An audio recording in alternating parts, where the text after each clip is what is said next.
obviously those groups that I was advocating for that would be functionally independent would end up perhaps being, as powerful as multinational corporations potentially, or at least in terms of if they coordinated amongst themselves or had some levels of various coordinations, in terms of goods, and that they would trade amongst each other perhaps. So that kind of integration, that sort of model would already start setting up a more democratized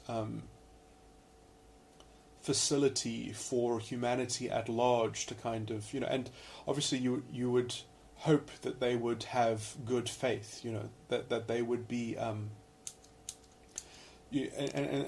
this is the real, this is the only thing that kind of threatens liberal values, is if you are willing to kind of be paranoid about these sorts of things. If you think, oh, these people are going to be bad actors and they're going to, because if you have functionally independent actors like this, they could potentially be very disruptive to the market. They could kind of do weird things to prices, or so there could be some kind of unstable feedback occurring, perhaps even both ways, depending on how much trade is dependent on with the market. But the whole point of them being functionally independent is that they would kind of have the freedom, or let's say the leisure, to be good actors. They could be trying to map a way to kind of sustain things and to kind of set up healthy conditions. So there would be the possibility of quite a healthy synthesis. You could get the best of both worlds. It would be possible, and at a certain point it perhaps wouldn't even matter, because at the point at which these systems would concentrate enough capital investment, or obviously when I say capital investment, that's slightly metaphorical, because internally these systems wouldn't necessarily care about capital, but in as much as that they could concentrate technology and mechanization and automation and set themselves up, the more that they could invest into production capacity, and better production capacity, perhaps even choosing methods of production that are more expensive but that are designed to create what's it called when you have leftover bits of production process, when you have so that the waste of anything was actually designed, so you would choose how to make something because you wanted the waste to be of a particular kind that was useful in something else. So you would choose to make things out of certain materials because the waste of those materials were useful in themselves in something else. And so you could actually kind of design 100% of the life cycle of that product, that it would kind of stay in circulation, or that it would be repurposable to the extent at which it would maintain its value throughout, or would maximize its value throughout that 100%. And so then you could have systems which never, so you would be able to invest in that kind of stuff, which would obviously have a much better effect on conserving resources. And the only thing that stops people from doing that is capital investment. And also you need some pervasive kind of coordination. A company could never do this because that would turn them into a mega monopoly. Only essentially a monopoly system could orchestrate that. And that's why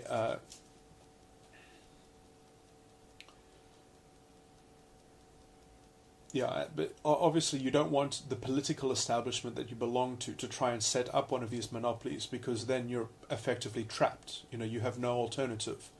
So the only way to do this in a way that preserves liberal values is to do it privately. But obviously there are laws against monopoly. So my solution is that you do it through a buy-in Marxism. You don't do it as a company. You do it as a kind of trust or a cooperative. That it essentially doesn't really sell things. It's just its kind of own internal culture that is meant to provide for its members. So it's like a gym membership. You belong to the club, and it provides services to all of its members, and it's run off of the kind of the collective inputs of its members. Which obviously, if I were to be orchestrating such a club, one of the first things would be to do is to minimize the input of the members, is to set up facilities, or to set up its own capacity to be rather self-sustaining and require minimal input, and so that is how you maximize wealth, is effectively you develop coordination and you improve coordination. That is actually the measure of wealth, is coordination. You can define wealth in a non-capitalistic way by working out what is promoting coordination and accelerating it. And so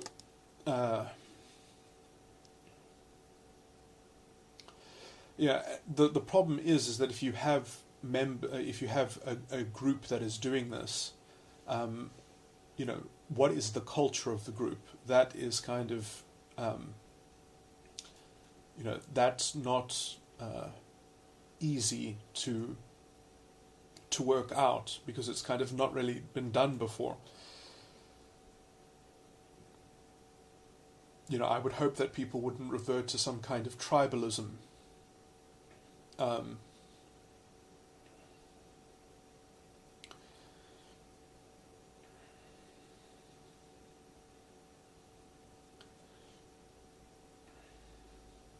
But also because of communication improving, telecommunication and the internet, I think that we don't have to worry too much, that there's enough technology that, as long as that is preserved and maintained, that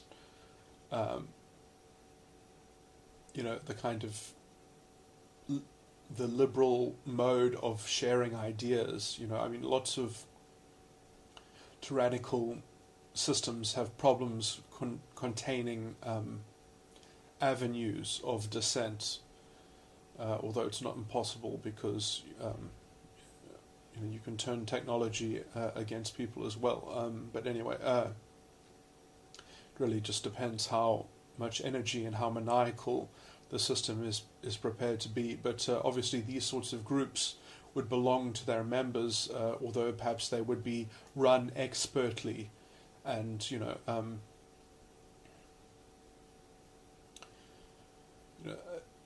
and they do pose their own risks in terms of like if they are run by people who are corrupt, and that cannot be removed. On some level, especially the earlier ones, will probably be run by this is not an actual example, but this is just like for your imagination. It would probably be run by people who are conceptually like Elon Musk, who have a particular reputation as an individual, and they will be kind of defined by the individuality of, sort of, so they would be like experiments, and so they would probably be highly characterized by the style of their leadership, and you perhaps wouldn't want to democratize it too much, so that you could at least have some stability in terms of the so perhaps there wouldn't be votes, but there would be a kind of open forum for discussion, and so there would be kind of reasoned debates, and there would be processes of debate, but they would not be subject to kind of populist sentiment.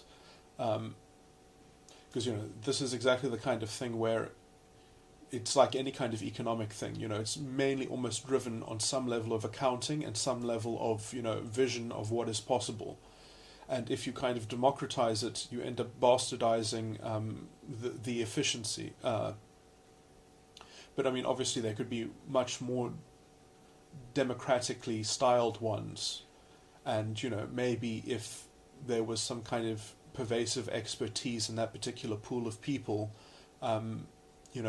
people that were incredibly almost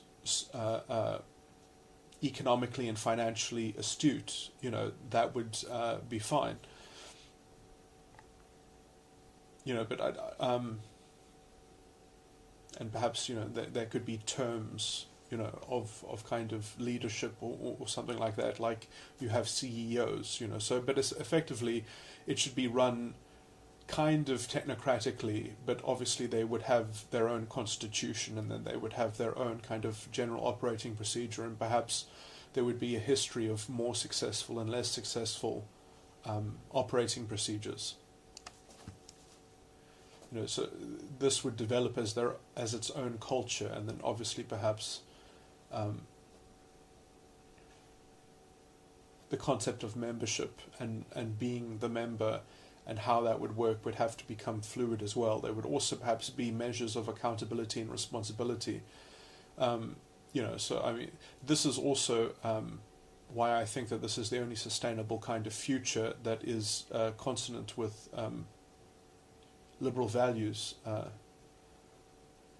because then you would have a freedom of association, which would lead to, let's say, the restriction of its own members in terms of, you can belong to us and we will take care of your children, which will be integrated into the system and educated, but you can't have 10 children.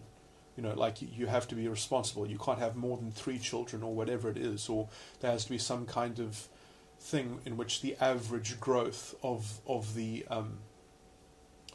collective doesn't reach a certain rate, or doesn't exceed a certain rate, so that there's a kind of common sense ethos, and kind of normalcy, which you don't get under the state. And so, there is this kind of tremendous pressure that democracy is prone to kind of being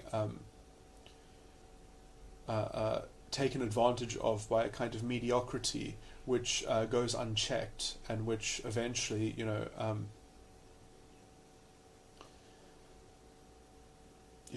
it's like the problem is essentially idiocracy, and that the kind of the toxic populism that makes the society function worse and worse is emanating from and being driven from the bottom. And the only way to kind of the only antidote to that is some kind of liberal responsibility and accountability. I mean, yes, you can also replace that liberal responsibility with some kind of abysmal culture of fascistic dimensions, but like that's going to turn people essentially into like pets, or you're going to have a runaway culture where people have no ability to negotiate their own culture anymore. They're just going to belong to some kind of identity mob, which defines their limitations, where they're not in a small enough pool of people to renegotiate anything. They're just kind of forced to conform with this lowest common denominator. And at least if you set up these groups that I'm kind of talking about, that exist as a freedom of association, you could have people perhaps joining other groups. You could have people moving between them, finding groups that have a different culture, or finding groups that have a differently framed system of how people organize amongst themselves, or a different kind of economic interface. Perhaps there's an internal point system or something like that, or another system allows for more status or allows for more differentiation on some level of some kind of means of accumulating something which then can be more self-directed with on an individual level. So I would say that the biggest thing is you have to have groups that are capable of keeping alive freedom of contract, that you have means in which you can kind of contract, and you afford people the tools to contract with one another in terms of, let's say, something like money. But I wouldn't say that the solution of problems is not to destroy money. Money has never been the problem in society. It's only ever been, where does the money come from? What is the source of the money? How does it get injected into the system? That has been the primary kind of problem that money has been prone to. Apart from perhaps people hating that people use money, in inverted commas, in ways in which they should be restricted, and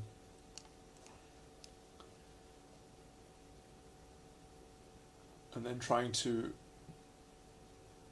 implant a system with restrictions that make some use, kind of impossible, or something like that. When you make that kind of reactionary system of regulation,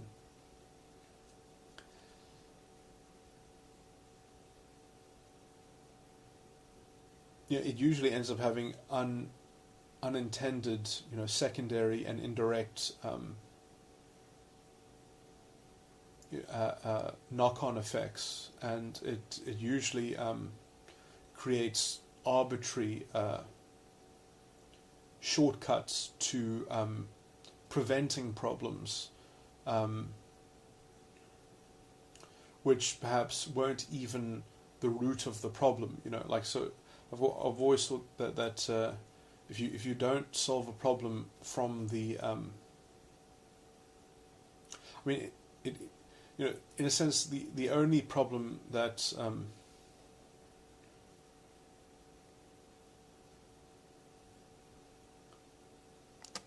that people usually suffer from is the kind of the capacity to trace or track their own accountability. And so, when people get lost in terms of their own sense of responsibility, because, obviously that also comes with the correlating subset of issues that people can literally just act irresponsibly. And that can have a knock-on effect that it will sort of hurt your neighbor, or create some kind of noxious secondary problem for other people even.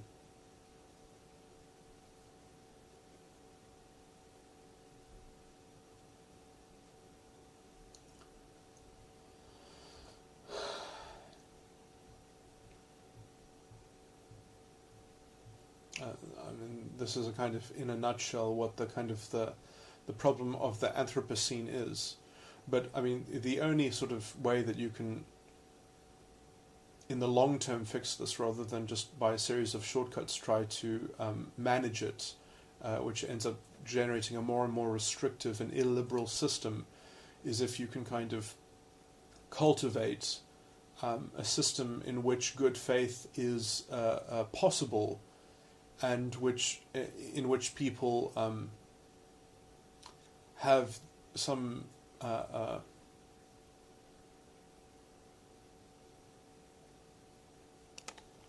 clear view of their own power and self-determinism.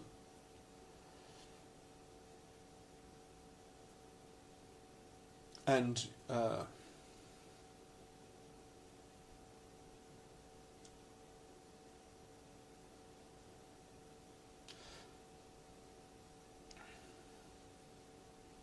then at least rebuke is something that can be a viable form of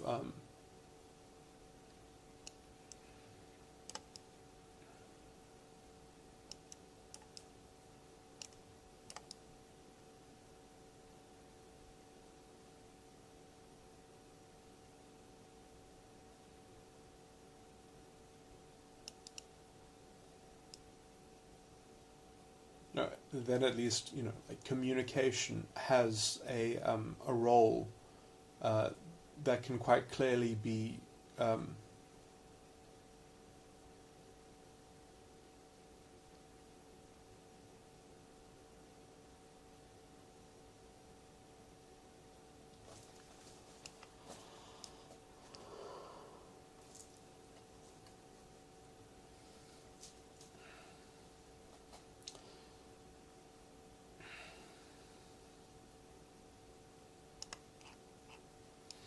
yeah, well, I guess to me, at the end of the day, the best way to actually have culture be the conduit with which people communicate and kind of engineer reconciliation on these sorts of conflicts is that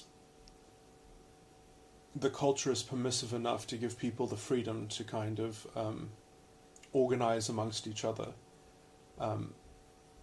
and to kind of stop coordinating or negotiate changes, so that you can exclude people who are not being responsible. And without that this, if you force people to always be included, essentially there is no way to ever and this is the problem that the state almost has, is that it has to kind of let fascists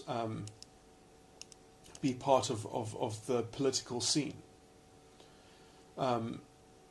It's kind of somewhat in the democratic ethos to be permissive of difference of opinion and sort of I've always thought that a more enlightened, even within the South African Constitution, I would say that the framework is there that you do not have to tolerate intolerance.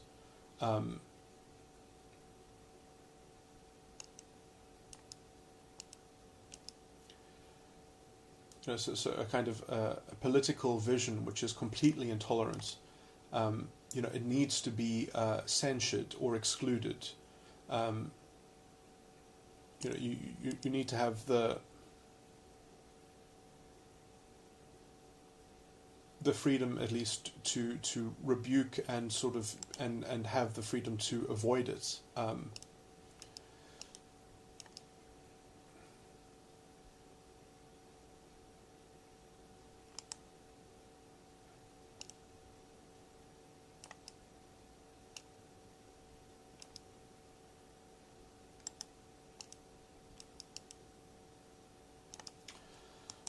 This is getting a bit too abstract and practical in terms of so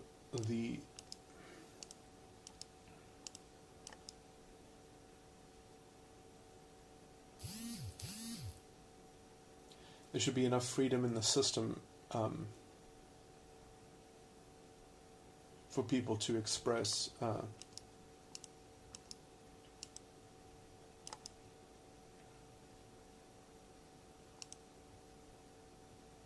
and have the functional independence to kind of move away from things which they're not forced to kind of support, and so that the kind of the negotiation of culture is never over.